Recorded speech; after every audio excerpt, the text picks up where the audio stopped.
د کهانۍ په شروعات کې مونږ په یوې کشتۍ کې یوه ماشومه اینو. دا د پایرټسو ګانه وایي. پایرټس د سمندر غلو ته ویلې کیږي.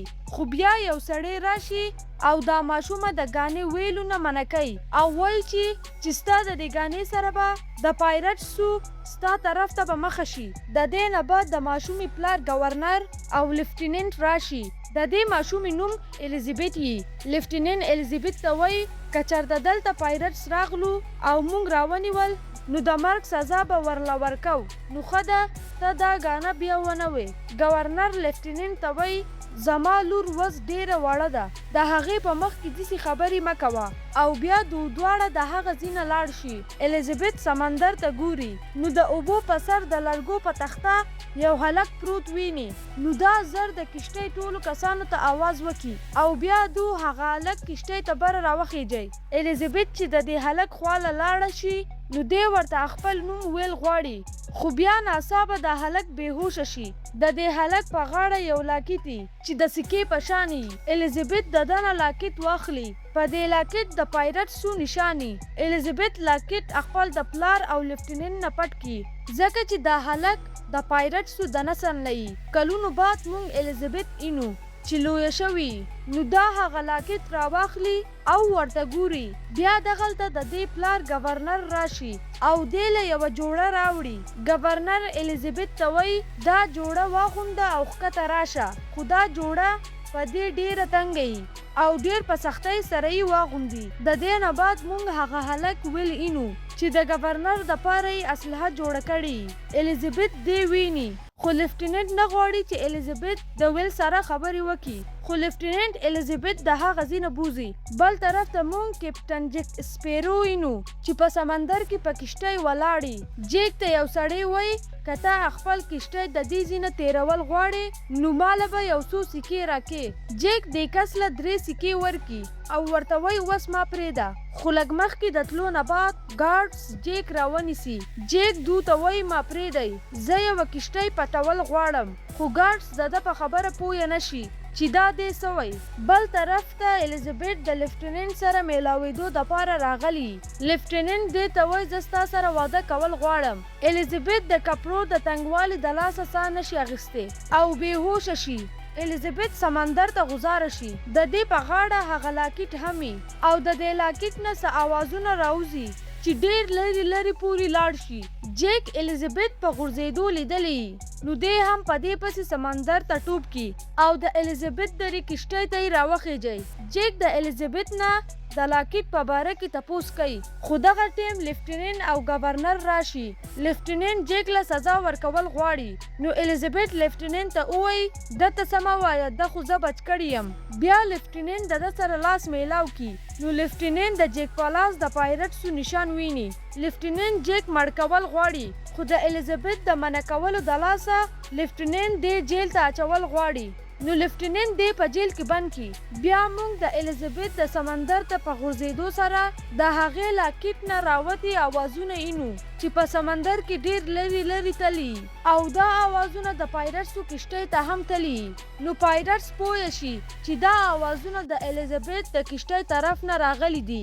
نو دو د الیزابت ډلې په کشتۍ حمله وکړي. نو پایرټس الیزابت خپل په لیډر پسې بوځي. کله چې ویل ته د دې خبرې پته ولګي نو ویل د جیک نه د الیزابت د راوستو دپاره مدد وغواړي. ویل خپل پوره نوم جیک ته ووایي. جیک د ده خبره ومني ځکه چې جیک ویل پیژندلی چې ویل د یو غټ پایرټ زوی دی.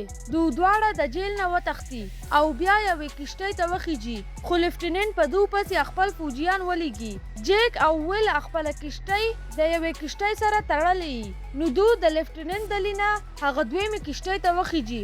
جیک او ویل یوې جزیرې ته لاړ شي. هلته جیک خپل یو ملګری سره میلاو شي او د پایرټسو د کشتۍ د پټولو ورته وایي په کمې کې چې الیزابت یي.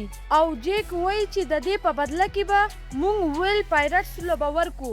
بل طرف ته د پایرټسو لیډر د الیزابت نه هغه لاکټ واخلي. دا کس الیزابت ته وایي چې د دې په شانې موږ سره نورې هم سکې دي. لیډر الیزابت ته وایي تا سکې به د غټو غټو پایرټس سره به وي، خو کله چې هغو ختم شو نو په دې سکو جادو وشو، ځکه چې دا پایرټسو به د دې سکو غلط استعمال کوو او د چا سره چې دا سکه او یا یې استعمالوي نو په هغو جادو وشي او دا سکه آخري سکه ده. پایرټس غواړي چې د دې په ذریعه په دوو باندې شوی جادو لر کړي. الیزابت لیډر ته وایي اوس خو ما تاله دا سکه درکړه نو پرېږدې مې ولې نه؟ نو دې الیزابت ته وایي چې ما له ستا اینه پکار ده چې په دې سکه یې وسسوم او بیا موږ ټول د جادو نه آزاد شو. الیزابت چاقو په لیډر کې ومنډي او بهر وتښتي. بهر الیزابت ډېر شی ډانچې ویني، دوی ټول د جادو د لاسه دشي شوي.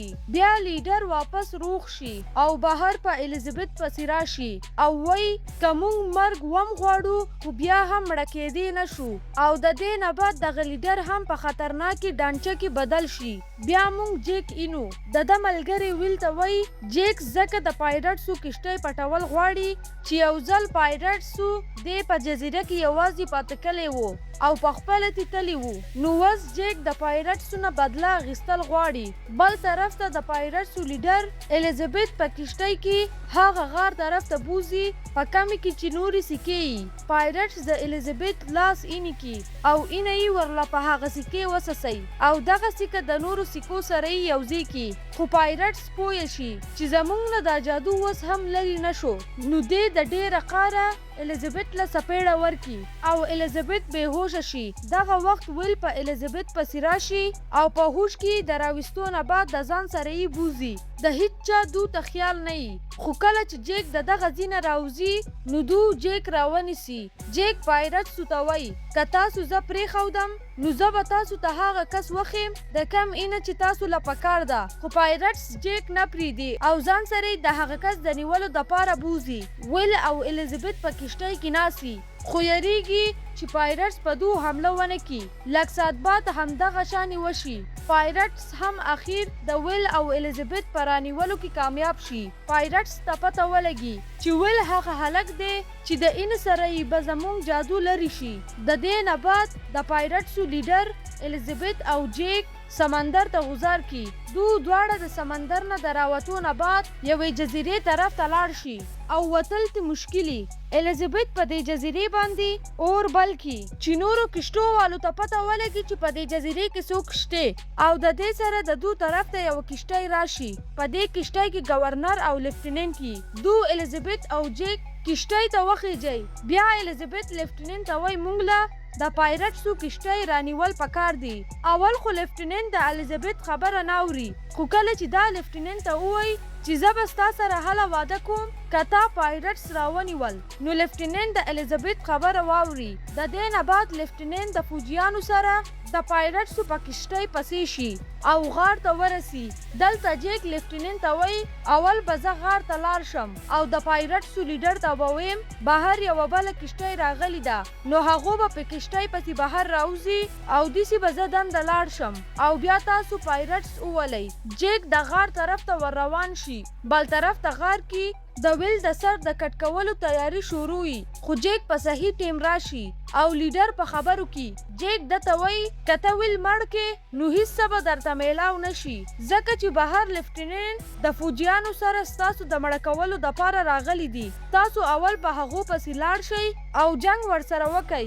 د دې سره به تاسو ته یوه بله کشتۍ هم میلاوه شي. جیک د هغه سکو نه یوه سکه هم راواخلي چې د سکو د کمۍ د لاسه به د پایرټسو جادو ختم نه شي. لیډر د جیک خبره واوري او خپل ټول کسان بهر په لیفټیننټ پسې ولېږي. بیا دواړه طرف ته فایټ شروع شي. جیک د لیډر سره مقابله شروع کی. جیک په هغه کې تلوار دنده کی خو هغه له هیڅ څه ونه شي. بیا د جیک نمبري دې په جیک کې تلوار دنده کی او تلوار د جیک نه آر پار وځي، خو لږ ساعت بعد په جیک رڼا ولګي او د جیک نه هم ډانچه جوړه شي ځکه چې د یوه سکه پټه کړي او په هغې سکې کې جادو یي. نو دلته جیک په سکې باندې خپله اینه ولګوي او د ویل طرف ته یې غوځاره کړي. دغه وخت الیزابت راشي. لیډر دا ویشتل غواړي خو جیک لیډر وولي. لیډر جیک ته وایي تا هسې ګولۍ خرابه کړه، په ما خو هیڅ څه اثر نه کوي. خو د ویل سره چې کوم سکه یي ویل خپله اینه په سکه ولګوي او هغه نورو سکو سره یې یوځای کی. د دې سره لیډر انسان جوړ شي او د ګولۍ اثر پې وشي. بیا موږ بهر هغه نور پایرټس اینو چې وس انسانان شوي. نو دو فیصله وکړي چې موږ به نور غلط کارونه نه کوو. د دې نه بعد لیفټیننټ جیک له پانسي ورکوي. هلته ویل همي ویل الیزابت ته وایي زه ستا سره واده کول غواړم او بیا سیده د جیک پسې د آزادولو دپاره یې راشي. ویل جیک را آزاد کی او دواړه تښتي. خو لږ مخکې د تلو نه بعد فوجیان دو دواړه راونیسي. بیا الیزابت خپل د پلار سره راشي او ورته وایي زه هم د ویل سره واده کول غواړم. جیک د موقع نه فایده واخلي او د هغه ځینه وتښتي. جیک سمندر ته ټوپ کی ځکه چې د ده بچاولو دپاره د ده کسانو کشتۍ راوستي. لیفټیننټ د ویل نه معافي غواړي او گورنر هم خپل لور له د ویل سره واده کولو دپاره اجازه ورکي. جیک د هغه کشتۍ کپټن شي د کومې چې د جیک د مخکې نه خواهش و او دا کهاني همداسې ختمه شي. کو ستاسو دا ویډیو خوښه شوې وي ویډیو لایک کړئ، چینل سبسکرایب کړئ او خپلو دوستانو سره یې شریک کړئ. د الله په امان.